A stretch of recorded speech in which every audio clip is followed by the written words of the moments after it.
पिछले भाग में आपने सुना कि अदा पदा की गिरफ्त से एक अनजान सफेद साया सुबोध और मेंटल को आकर बचा लेता है।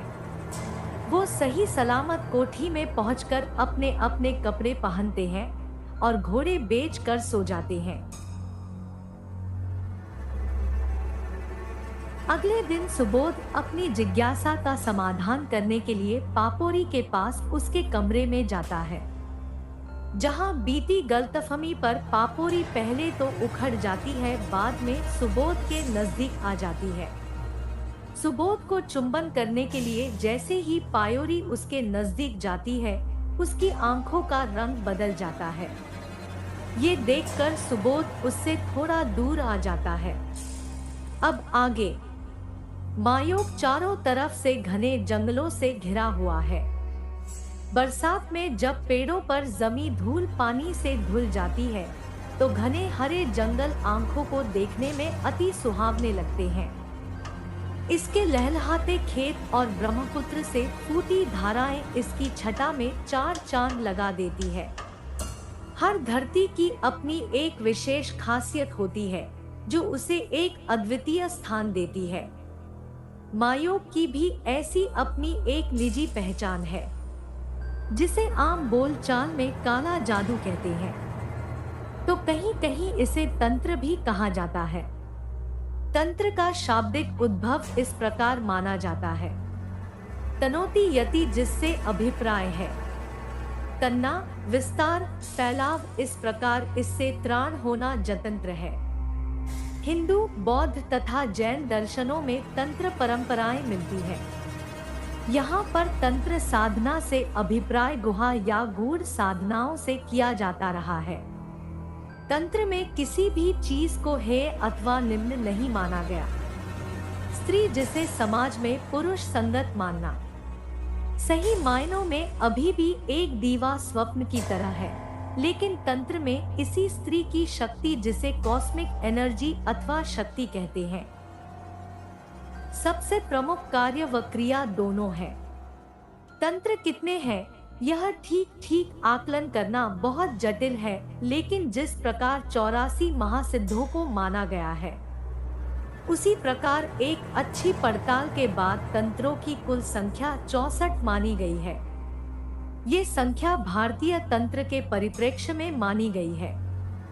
अन्य धर्म यथा जैन, बौद्ध आदि अपने अपने तंत्र ग्रंथों का हवाला देते हैं। तंत्र के मूल घटक एक होने से कौन किससे उत्पन्न हुआ, ये भी कुछ ठीक नहीं कहा जा सकता है। हर एक अपनी प्रमुखता और दूसरे को अपनी नकल बताता है, पर ये तो सिर्फ आडंबर की बात है। हकीकत इससे कुछ ज्यादा ही जुदा है। अधिकतर तंत्र शाख कहे जा सकते हैं।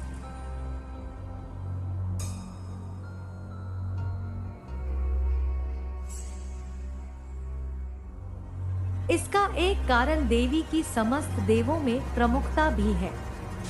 फिर चाहे कृष्ण हो अथवा शिव हो, बिना माँ राधा और माँ गौरी के कभी पूर्ण नहीं माने जा सकते। जिस प्रकार ये परमात्मा स्वरूप निर्गुण रूप में ब्रह्म है, उसी प्रकार जगत कारण की उद्भूता माता ही इनकी सर्वोच्च शक्ति है। समस्त विश्व माता और पिता की ऊर्जा से उत्पन्न एक चुंबकीय भंवर है, जिसमें कंपन होते रहते हैं। ये कंपन आधुनिक भौतिकी की भाषा में वाइब्रेशन कहलाते हैं, लेकिन तंत्र में इन्हें नाद कहा जाता है और समूचे विश्व को बिंदु नाद की उत्पत्ति माना जाता है। जिस प्रकार एक छोटा सा वाइब्रेशन अपने में संपूर्ण को समेटे रहता है, ठीक उसी प्रकार बिंदु और नाद मिलकर संपूर्ण ओंकार का निर्माण करते हैं। यही ओंकार एक अकेला परमात्मा है और इसकी कोई आवाज नहीं है, लेकिन सारी आवाजों का यही मूल उद्गम है, जो इसकी मायातीत विशेष गुण है। प्रकाश और नाद मिलकर तंत्र को रचते हैं। तांत्रिक, जिन्हें अगर एक प्रकार से वैज्ञानिक कहा जाए, तो इसी ऊर्जा की अच्छी समझ रखते हैं। यह ऊर्जा इतनी शक्तिशाली होती है, यदि इसे वश में कर लिया जाए तो इससे एक नए जगत की रचना तक की जा सकती है। तांत्रिक मंत्र अधिकतर अर्थहीन व एकाक्षरी होते हैं, जैसे हरि, क्ली, श्री, स्थि, श्री, क्रू आदि। तांत्रिक पंच मकार, मध्य, मास, मत्स्य, मुद्रा और मैथुन और चक्र पूजा प्रसिद्ध है। तांत्रिक सब देवताओं का पूजन करते हैं, पर उनकी पूजा का विधान सबसे भिन्न और स्वतंत्र होता है। चक्र पूजा तथा अन्य अनेक पूजाओं में तांत्रिक लोग मध्य, मास और मत्स्य का बहुत अधिकता से व्यवहार करते हैं और उनका पूजन करते हैं। लेकिन ये सब बहुत गोपनीय रीति से किया जाता है। इसके पीछे सिद्धियों की लालसा प्रमुख होती है, जिससे मारण, मोहन, वशीकरण, उच्चाटन जैसे कार्य किए जाते हैं।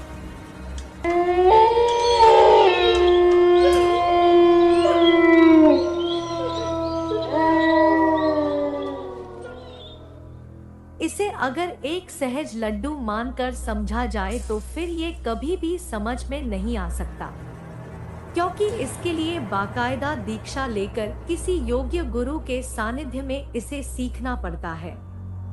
तंत्र इस संसार में भोग और मोक्ष दोनों को देने वाला कहा जाता है। कुछ तंत्रों में भौतिक शरीर को अत्यधिक महत्व दिया जाता है और हठ योग के जरिए शरीर को इस हद तक मजबूत बनाया जाता है कि इसे हजारों सालों तक भी जिंदा रखा जा सकता है।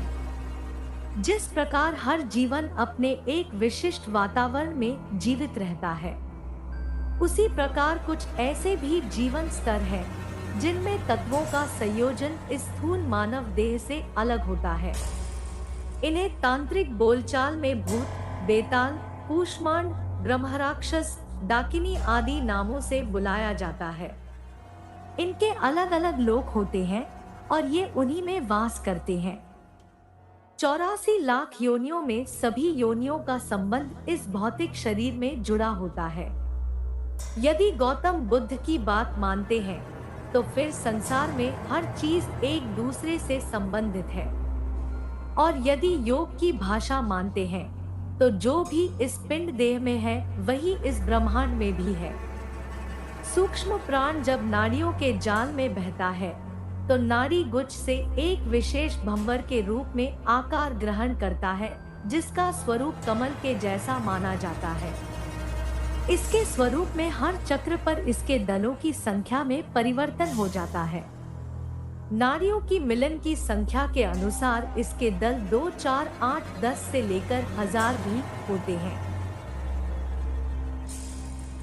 1000 दल कमल, जिसे परम शिव और शक्ति अथवा नाद और बिंदु का स्थल कहते हैं, कि वह मानव मन का निवास स्थान है जो मानस चक्र में रहता है।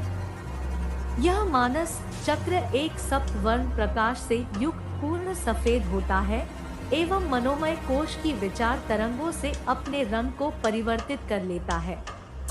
इन चक्रों पर रहने वाली योगिनियों को प्रसन्न करके इनका भेदन किया जाता है।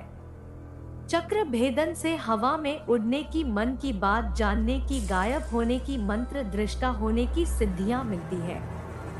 मानव कपाल से एक विशेष अमृत का रिसाव होता है, जिसे विशेष गोपनीय रीति से कंठ में रोक कर चिरयौवना प्राप्त किया जाता है।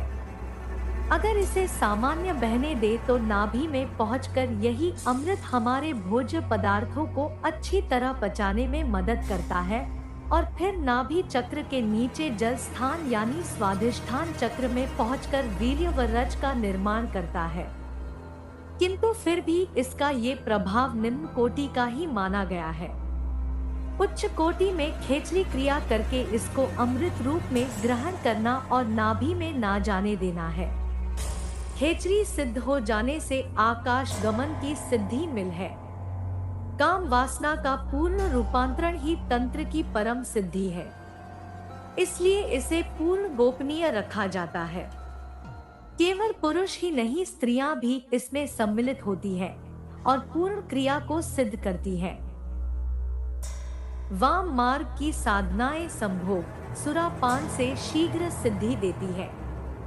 तांत्रिक एक गूढ़ ज्यामिति को जानते हैं जिसका मूल संबंध ब्रह्मांड की संरचना से है, इसलिए इनके कुछ गोपनीय यंत्र होते हैं। तंत्र यंत्र मंत्र इस त्रिकोण का जानने वाला बेज कहलाता है, जो अपने पूर्ण विकसित स्वरूप में सिद्ध कहलाता है। यंत्र और मंत्र कीलन की क्रिया करते हैं, जैसे किसी मृत आत्मा को बांधना, किसी शाप को देना अथवा उसका मोचन करना। शमशान में साधना एक विशिष्ट गूढ़ पद्धति है जिसे तांत्रिक मुर्दा की छाती पर बैठकर करते हैं। पर जब तंत्र में शिक्षित हो जाते हैं, तब स्त्री देह की भूख बढ़कर एक वैज्ञानिक विधि में बदल जाती है, जिसका उपयोग संभोग क्रिया में चक्रों की विद्युत को एक पूर्ण परिपथ में चलाकर ब्रह्मांड चक्र में मिलान हो जाता है। इस क्रिया की सिद्धि वीर्य को वापस मूल में लौटा देती है और उसका निम्न गमन न होने से वह सही ब्रह्मचर्य को शोभित करती है। इस प्रकार एक इंसान कितनी भी देर तक रति क्रिया का सुख ले सकता है और उसका बिंदु भी स्खलित नहीं होता है। ऐसे व्यक्ति का वीर्य ओज में रूपांतरित हो जाता है। इस ओज से बहुत विरले कार्य भी सहज हो जाते हैं। क्या इसके जानने वाले आज भी जीवित हैं? या ये सब एक कोरी बकवास है जो एक अच्छे भोजन को करने के बाद किसी ने मन से लिख दी? लेकिन फिर लिखी बातों की वैज्ञानिक सच्चाई क्यों है? उदाहरण के लिए आज विज्ञान इतनी तरक्की करके भी ब्रह्मांड की जो आयु निर्धारित कर पाया, उसे आज से हजारों सालों पहले हमारे महान ऋषि मुनियों ने आकलित कर लिया था। कुछ तो मिस्ट्री है जो मनगढ़ंत नहीं है। मायोंकी की एक पुरानी सी घनी बस्ती में एक आदमी अपने घर में कुछ सामान बोरों में भरकर एक गाड़ी में लोड कर रहा था। एक छोटी सी प्यारी बच्ची जिसकी उम्र 10 साल होगी उसके पास आई और कहने लगी,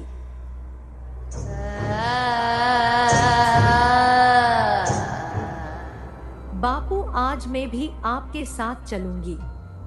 पहले मुझे एक बढ़िया चाय पिला, अगर मेरा स्वाद बन गया तो फिर तुझे भी सैर करा लाऊंगा। उस बुढ़े से दिखने वाले आदमी ने अपनी दाढ़ी खुजाते हुए कहा, अच्छा बापू तुम रुकना, मैं अभी लाती हूँ। इतना कहकर वो बच्ची दौड़ती हुई अंदर चली जाती है। उसके अंदर जाते ही वो आदमी अपनी गाड़ी स्टार्ट करके मन ही मन कहता है, जान बच गई इससे, और आगे बढ़ जाता है। गाड़ी जाने की आवाज से बच्ची रोते हुए दौड़कर बाहर आती है और बिलखते हुए कहती है, हर बार बापू मुझे छोड़ जाते हो। इसके बाद कुछ देर तक रोते रोते वो बच्ची चुप हो जाती है और फिर से घर के बाहर खेलने में व्यस्त हो जाती है। वो अभी भी हवा की रफ्तार से अपनी गाड़ी भगाए जा रहा था।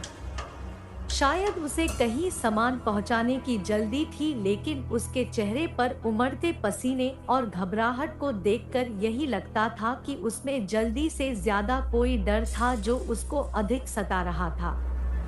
एक अनजानी जगह पहुंचकर उसने राहत की सांस ली और अपने गले में डली तौलिया से अपना चेहरा अच्छे से पोंछकर गाड़ी से नीचे उतर आया।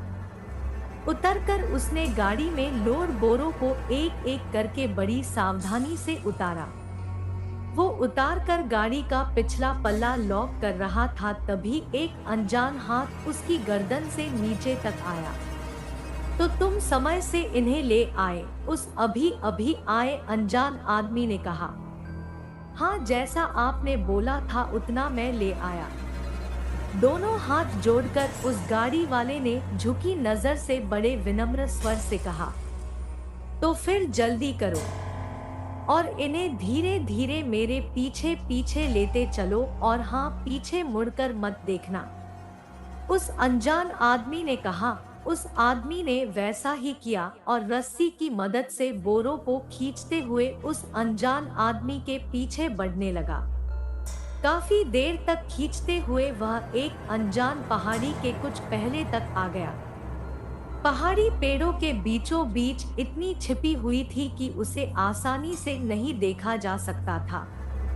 वहां पहुंचकर उस अनजान आदमी ने उसे बोरों को वहीं छोड़ देने के लिए कहा और उस आदमी को उसका भाड़ा देकर कहा, सही समय पर सामान पहुंचाकर तुमने मेरी बहुत मदद की है, इसलिए अब तुम अपना भाड़ा लेकर यहाँ से वापस चले जाओ।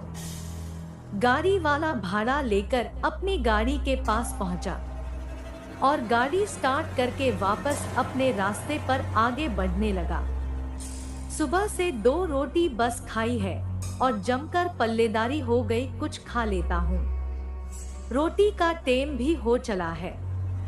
इतना कहकर उसने एक चाट समोसे की दुकान पर अपनी गाड़ी लगाई और वहां समोसे कचौरियां खरीद कर उन्हें खाने लगा। एक के बाद एक 4 समोसे और 2 कचौरियां खाकर उसने एक अच्छी डकार लेकर अपने पेट पर हाथ फिराया और डिस्पोजल प्लेट्स को डस्टबिन में डालकर 2 पानी पाउच खरीद कर पीने लगा और कुल्ला करके खाली पाउच भी डस्टबिन में फेंक दिए। अब वापस काउंटर पर आकर उसने बिल चुकाने के लिए उसने जेब में हाथ डाला तो उसमें 2000 रुपए निकले।